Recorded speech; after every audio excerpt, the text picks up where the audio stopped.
Welcome to the Dink and Dish podcast. My name is Barbara Brodowski. I'm here with fitness icon and legend Tammy Lee Webb, and we have a special guest today, Pete McCall. Welcome to the program. We're so excited. One thing we want you to walk away, if there's only one thing you leave with today, it's that dinking is not a warm-up. I love our guest we had last week, Pete. He said, pickleball is the only sport where people who are older than 50 years old start playing and don't warm up. It's like we have our kids warm up for soccer, for football. Everybody warms up, but no, not the 55-year-old person who. Yeah, been there, done that. Let's just do it. It's so crazy. And I'm becoming so diligent now about doing it. Yes, it's hard to convince people to do something maybe outside their comfort zone. Sometimes I think sometimes it's outside of people's comfort zone. But gosh, like just move your body before you play pickleball. It's not that hard. If I can cut it, I think what it is, being a relatively new player myself and being very beginner and maybe mid-beginner, is it doesn't look like that active of a sport because you're not moving that much. But once you start playing and once you start, your skill level picks up, there's a lot of starting and stopping. It's that change of direction that a lot of people don't realize is the biggest risk of any type of injury. Because we can sit there and kind of dink back and forth. But if I have to move 3 to 4 meters quickly to get to a ball, that's why we need to warm up, to your point. Yep. That's why we need to work on our mobility and get normal. We always talk about run, jump, skip, pop, twist, lunge.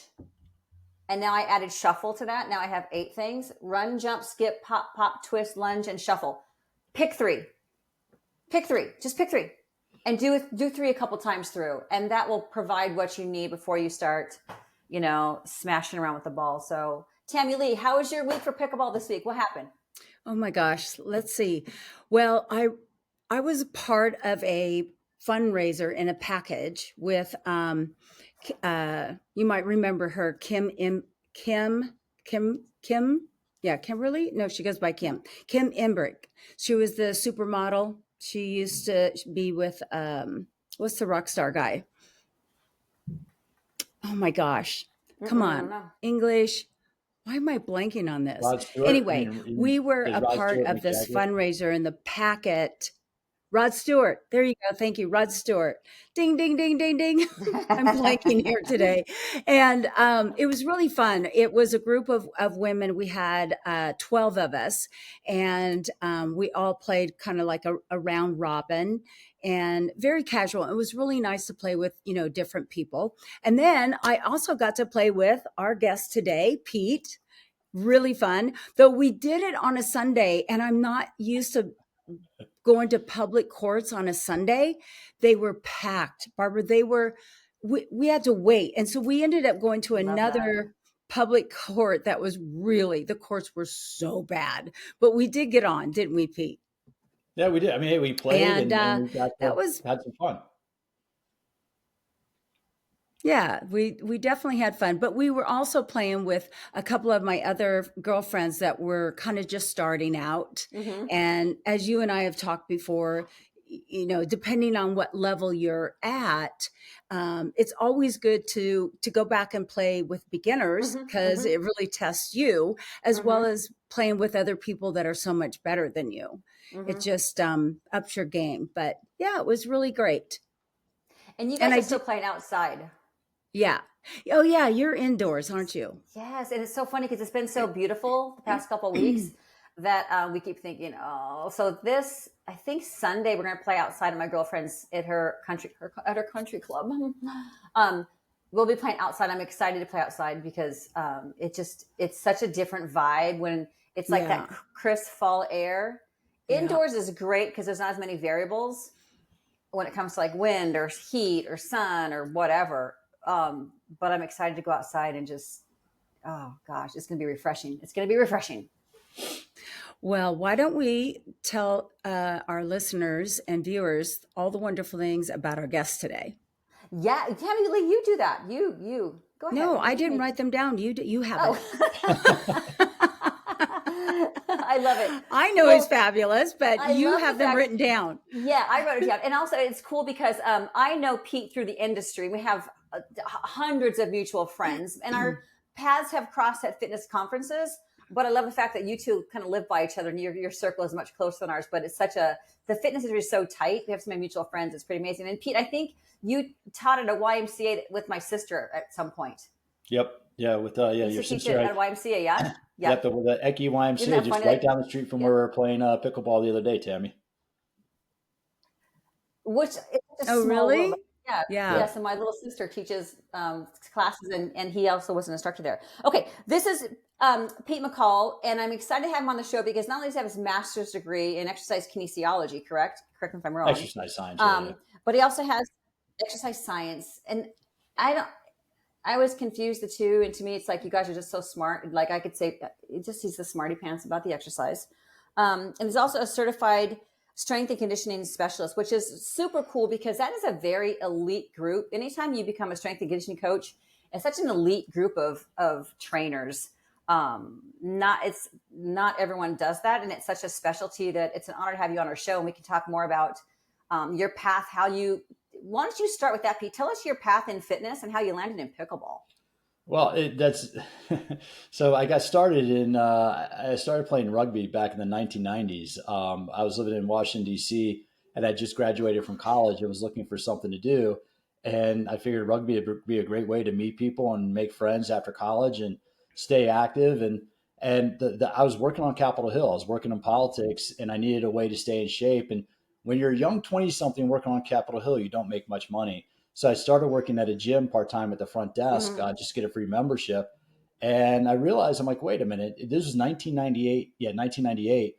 And I'm like, wait, you make a living? I was talking to the personal trainers and the group fitness instructors. And this was the first generation of personal trainers in health clubs, because personal trainers weren't really a thing in health clubs until mid to late 1990s. So I'm literally one of the first generation that kind of came up from the health clubs through fitness. So I left politics in 1998. I earned a certification and went to work in fitness as a personal trainer.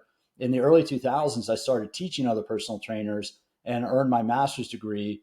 And at one point, I ended up working for the American Council on Exercise. That's what brought me out to San Diego, is to create education for the certification organization. And that's what ACE does. ACE is a certification org. And so I was writing education content for them. Yep. I was on the team. We came up with the integrated fitness training model, which is their program design model. Then I left them in 2013. I stayed on as a freelancer. I stayed on as a consultant and contractor. But then I started working with Nautilus, with Stairmaster. I started freelancing with National Academy of Sports Medicine. And between 2015 and 2020, I traveled internationally. I was what we call an international presenter. And for people not familiar with the industry, presenters, Tammy Lee was one at one point. You go and you speak at conferences, you teach personal trainers, you teach other instructors. And I somehow got picked to do it internationally. I have a work visa for China, and I was in and out of China 3 or 4 times a year before 2020. And obviously since 2020, the whole entire industry has changed. And what I do now is I still do consulting. Oh my gosh, yeah. I worked for a health club for a little while, but my primary focus has been education. I've written a few books. I have 3 books through Human Kinetics. I have 3 books I've self-published that are on Amazon through Kindle, and written a number of articles. And what I do is I help people understand how to apply the science of exercise. And right now, what I'm working on are 1 or 2 programs regarding the GLP-1s, like the Wegovy, Ozempic, because what we're seeing is when people are on those drugs, what happens is their muscle mass goes down. So we're in the process of coming up with a program to educate trainers about how to apply strength training to maintain or add muscle mass during GLP-1s. So along the way, I've been a conditioning coach for rugby. And the funny thing is, a number of my rugby buddies, we're all playing pickleball now. Because now in our late 40s and early 50s, running into other men at full speed doesn't feel so good anymore. The last tournament I played was 3 years ago. I played my last rugby tournament at age 49.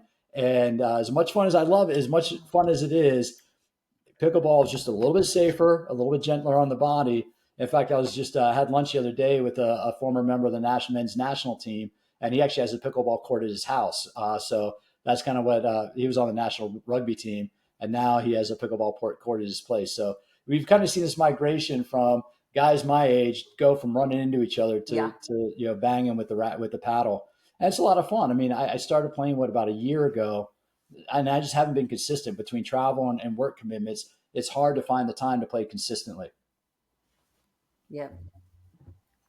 Well, what you should do is do like what I did, like semi-retire, and then everything in my life goes around my pickleball. I am telling the girls now, like, we got to quit changing the times because I do have set appointments now. It's funny. I saw a video this week about Marshawn Lynch playing pickleball. Did you guys catch that? I think it was in the kitchen. Like, nothing is better than seeing a big old football player. And this guy, he was playing this lady, and she got it by him good.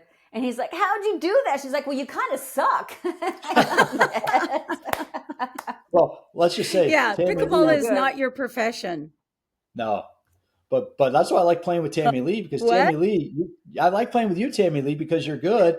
And it's like, okay, I like playing above my skill level. And definitely I appreciate your playing down to me, because I know that, and that's the fun thing, is every now and then it's like, I can tell when Tammy's getting a little fired up. Good. Okay, so just to back up, Barb. So the time that we had played with a couple of other they're neighbors of mine, and they're kind of beginners too. And because I know Pete and he's a guy, I knew that, okay, it's time to rip it. I got to bang it to Pete at least, because I know he could handle it. Right. So every once in a while we would get in.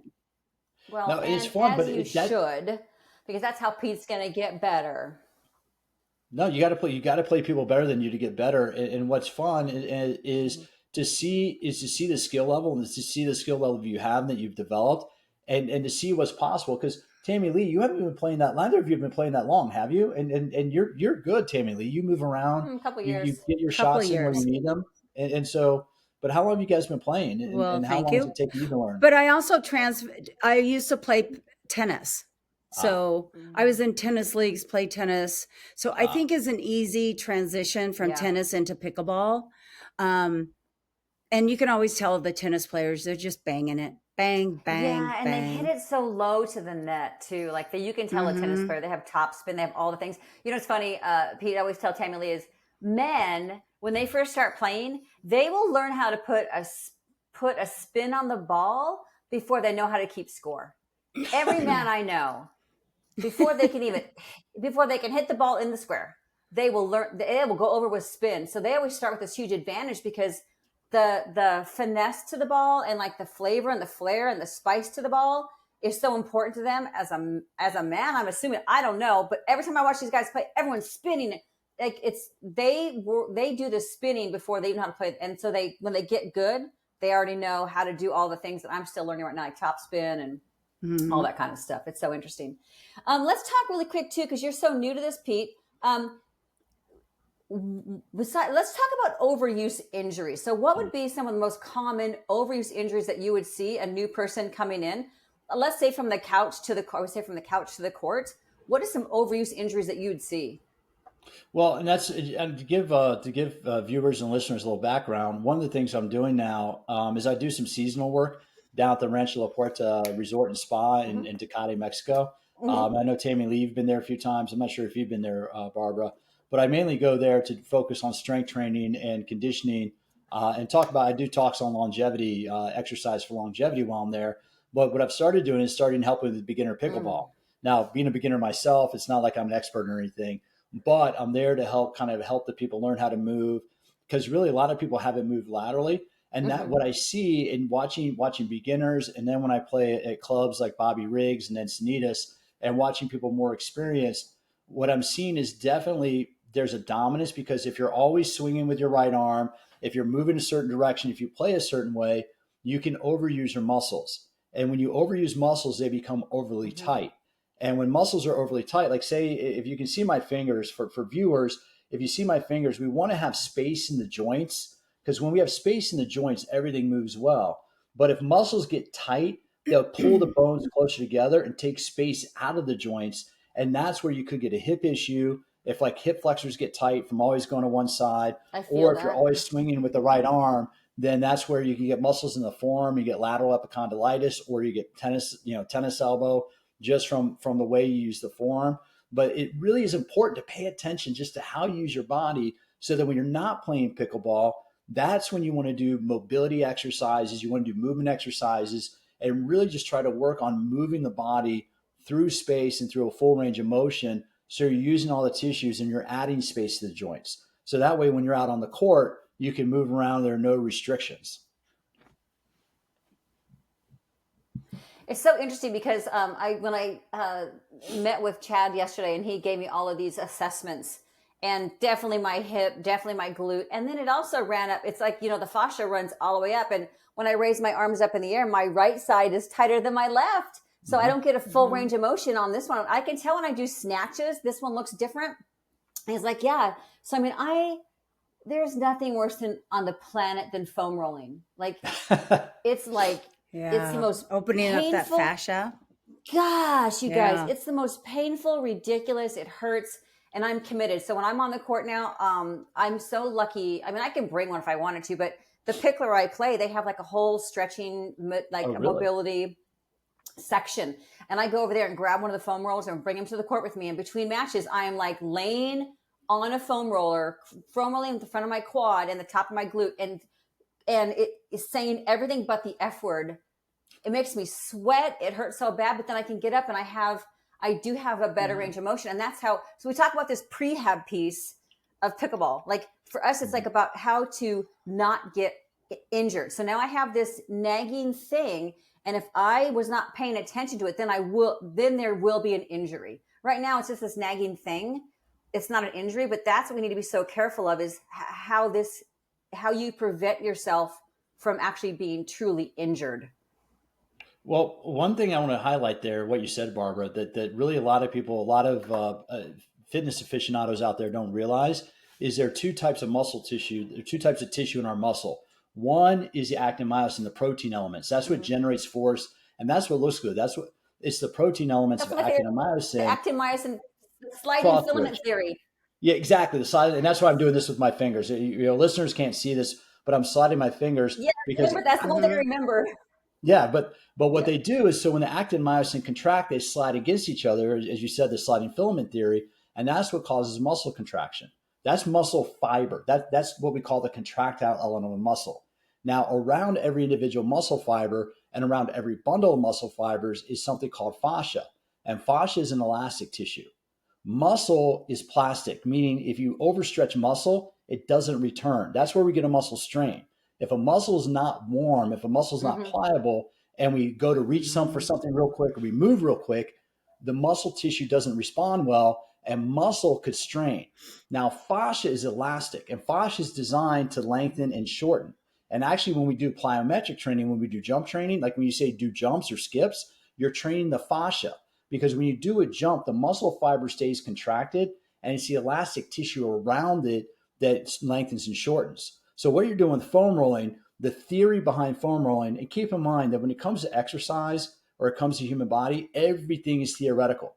Nothing has been proven. We observe through scientific study, and we make notes, but the theory behind foam rolling is the friction of your tissue over the foam roller combined with the pressure heats up the fascia, allowing it to become more pliable. So if you do spend 5, 8, 10, 12 minutes foam rolling before you play, what you're doing is you're heating the muscle up, you're warming the muscle up, you're reducing the tension in the fascia. That way, when you go out on the court and you start moving around, you get more length and you get more lengthening from the tissue.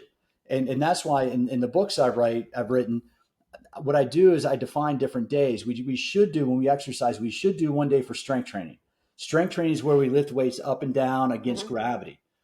The next workout should be movement training, where we're moving through space. We're moving in all planes of motion. We're doing light resistance, like medicine balls or very light weights. But what we want to do on like a movement day is we want to lengthen our tissues. We want to stretch everything. We want to create space in the joints. And then on a strength training day, we want to load up and use heavy weight to make our muscles stronger. And that's really what I think a lot of people don't understand, is that we need to train differently for the different types of tissues. Because that way, if we go out on a court and play, our muscle generates the force, but the fascia transmits and directs the force through the body. And for people that want to be able to bang and you want to be able to hit harder, fascia, the faster we lengthen it, the faster it shortens. So the more resiliency, the more elasticity we can put into it, the more power we can generate.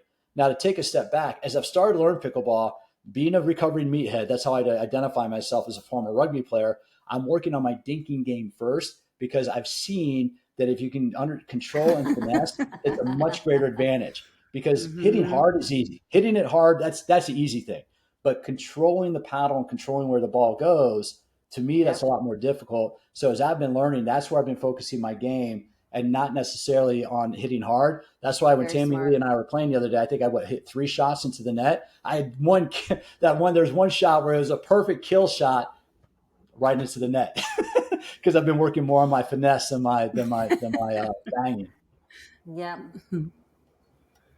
It's so important too. I had a lesson today with a lady, and she said, it's very easy to return from a banger. Just put your paddle out there and the ball will, like, you can return a bang, but to dink and to pick up a drop shot or to have finesse is harder. So I too am trying to work on my finesse game because I know I've got the power and I've got the speed, but what I don't have is the finesse game because honest to God, it's really hard. It's so much fun to hit the crap out of the ball. I'm not gonna lie. Yeah. It just feels good, but I'm at the point in my game now where I probably won't win as I get better. As all of us in our group gets better, if I don't start working on that skill set, then I'm just gonna you just cap out. Yeah. I have a question about paddles and dinking. So I was having I was having an issue with my dinking, and nothing was going over. And one of my partners turned to me and said, "I think your paddle's dead." Oh. My paddle's dead. I didn't know you could have a dead paddle. I go, that is not right, because those paddles are not cheap.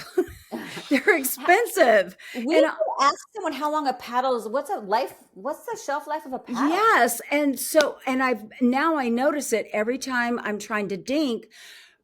5 times out of 10, it's not making. I'm like, something's not right here. Yeah, oh, wow. You need probably a new paddle, probably like tennis shoes. Huh. It's probably like shoes. That's not right. I think I've had it maybe a year, but still, I love this paddle. I don't want a new paddle, and they don't make it anymore. One. Oh, that's the worst. Well, and then I don't know if you know this, Tammy Lee, but and I'm not giving a shout out because I don't know anything about this. I just went in there one day. There's a place in Encinitas called Seaside Rackets where you can borrow paddles. You can leave a deposit and borrow 2 or 3 paddles, play with them, and then figure out which one. I don't know if you've ever been there, because at some point I'm still playing with my Dick's Sporting Goods paddle. So at some point I need to upgrade. The clubs that we play at, they offer demos. So that's how I ended up with my paddle, is I demoed it and I just loved it. And I have other friends that they have so many paddles. They're like paddle whores. I'm like, no, I like this paddle. This is the paddle I want. I have the same Selkirk paddle, and then I have a Selkirk Epic, and then it's for control, and then it's that carbon fiber. Carbon fiber. And then I bought the newer version of it, same exact shape, size, weight, everything. And then today I couldn't find my paddle. I know that's crazy. It was not in my pickleball bag, so I had to borrow one from the displays. I could not figure out how to play with a different paddle. Like, I tried everyone's paddle. I finally found one that somewhat worked. It's so funny. You get so used to your paddle that to change it, because I like how know how it sounds when the ball hits the paddle. You know how it feels, and to have a longer one or a shorter one or a thinner one or a harder one. It's like, oh, I was so screwed. For the first hour, I was like beside myself. Like, I couldn't figure out I know, it's very personal. Also, think about the weight. And so one of the paddles I had, interestingly enough, was a little heavier. And so I think now that wouldn't be good for any type of tennis elbow for me. Yeah, it's like there's so many things to keep in mind. And then the chicks, it was hot in there today, and they're fanning themselves with their paddle. I just think, oh, tendonitis. Like, I see things that way now. Like, they're fanning themselves with their paddle. I'm thinking that is the best way to get tennis elbows. Just take that weight of paddle, go back and forth and back and forth and back and forth. Bring a fan. I mean, real quick on that note, Barbara, for anybody out there, itis is inflammation. right? So if you're getting inflammation of a tendon, if you're getting inflammation of muscle tissue, that's going to restrict joint motion. And so that's one of those things where, as much as we love playing, as much as we love being active, especially if we're over the age of 40, to be gentle, if you start feeling something that's a little funky, don't play. Take a couple of days off, let the inflammation subside, because if you try to play through it, and look, I'm guilty of this as well, right? But if you try to play through it, that's where the risk of injury goes significantly up. So anytime that the elbow might feel just not quite right, or if the wrist feels right, and if you've dealt with a tendonitis, then you know what, as much as you want to play, you got to think long-term. That's always my advice to clients is, look, you might want to do something now, but think of your body in 5 or 10 years. Be kind to your future self. Give your future self a break by giving yourself an extra rest day or two.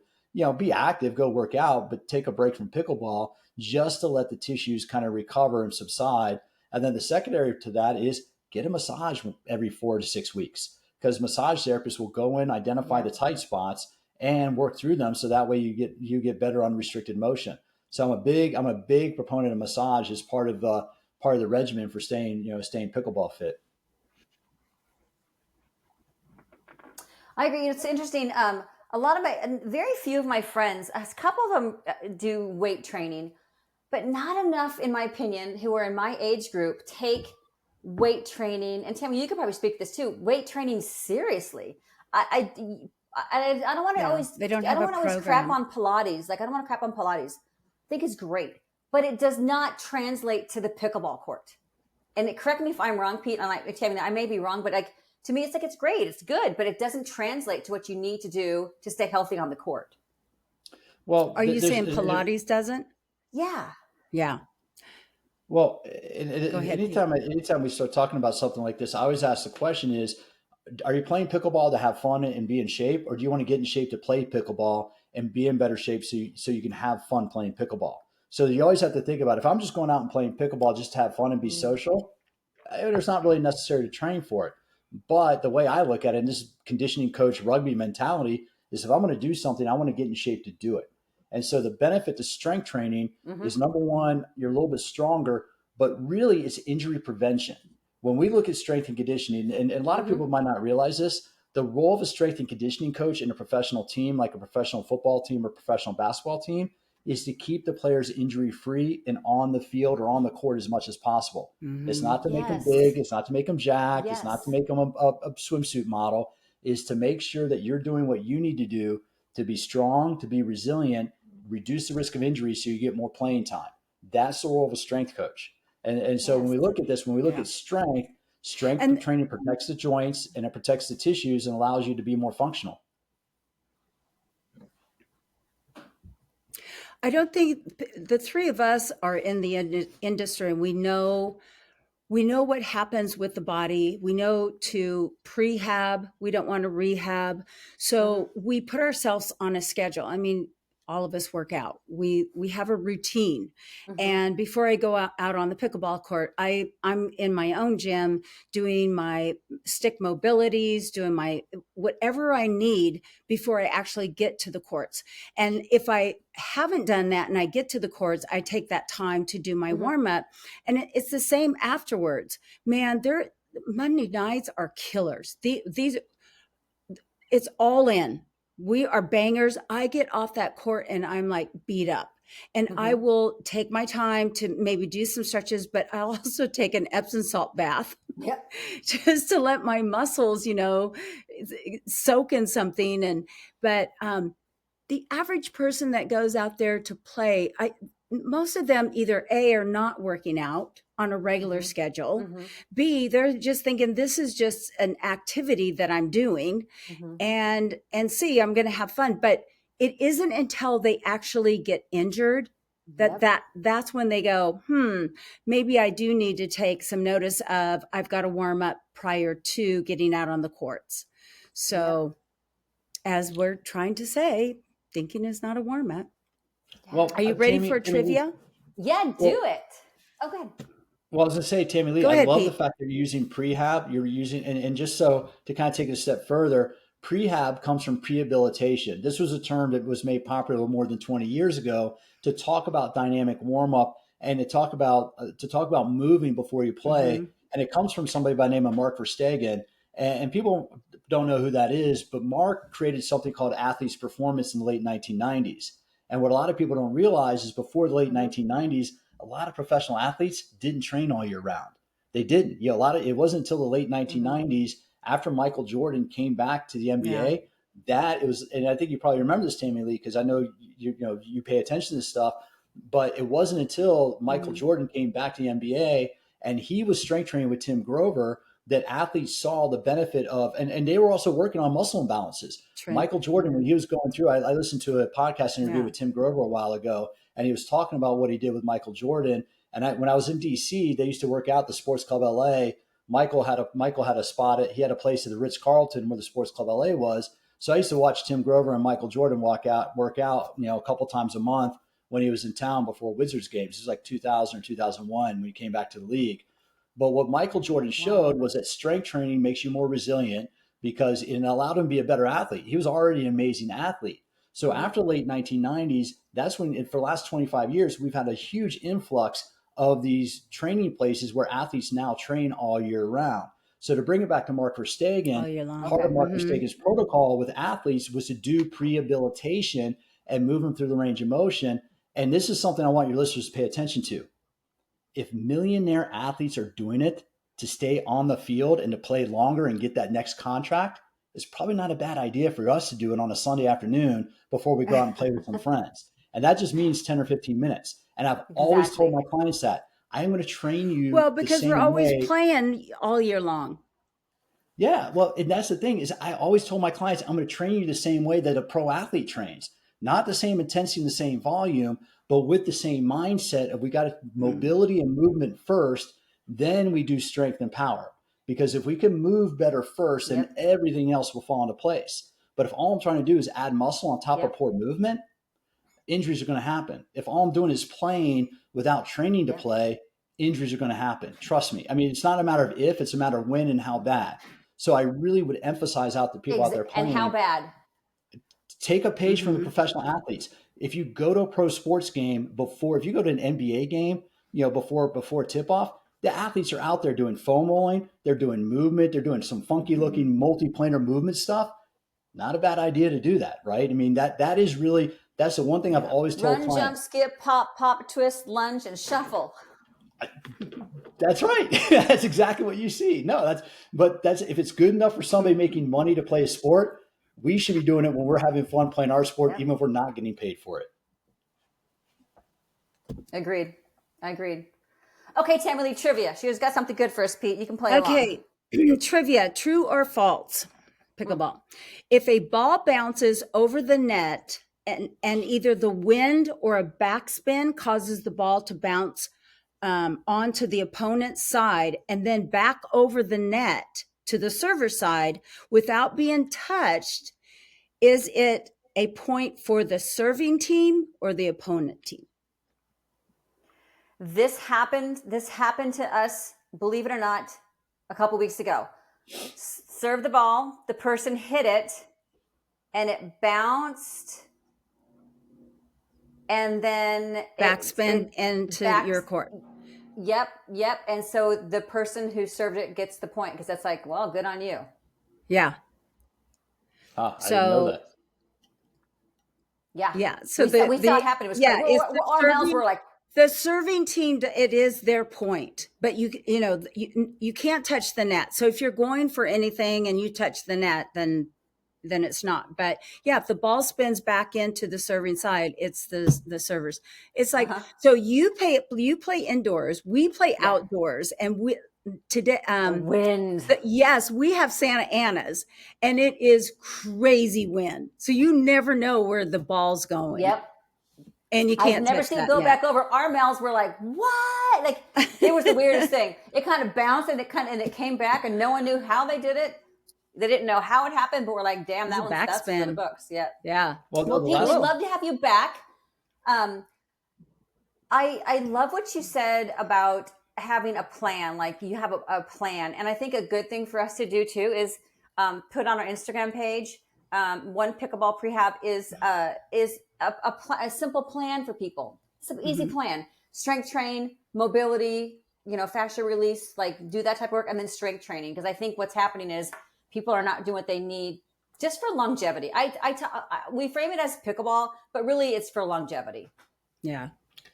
Well, I have a couple things. What I did, I posted a video the other day. I wrote an article for the American Council on Exercise on preventing lower leg injuries, and I did a video to go along with it. So what I can do is send you a copy of the article and the video that shows how we should be warming up for pickleball. And I can also send you a piece on foam rolling. So because I mean, if people want to stay relatively injury free, because I don't want to guarantee anything, I never guarantee anything with exercise, but foam rolling can be a great way to stay injury free. So I can send you a couple of things that I produced that you could share with your audience that could help them, hopefully remain injury free and play longer.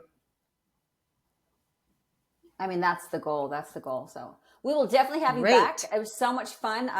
Very insightful. And it's like Tammy and I talk about this every single week, and your little spin on it, your take on it was really, really insightful. So I appreciate that. Yes. Thanks for being a part of it. Yeah. Thanks, everybody. Thank you. See you next time. Thanks, guys. Bye. Bye.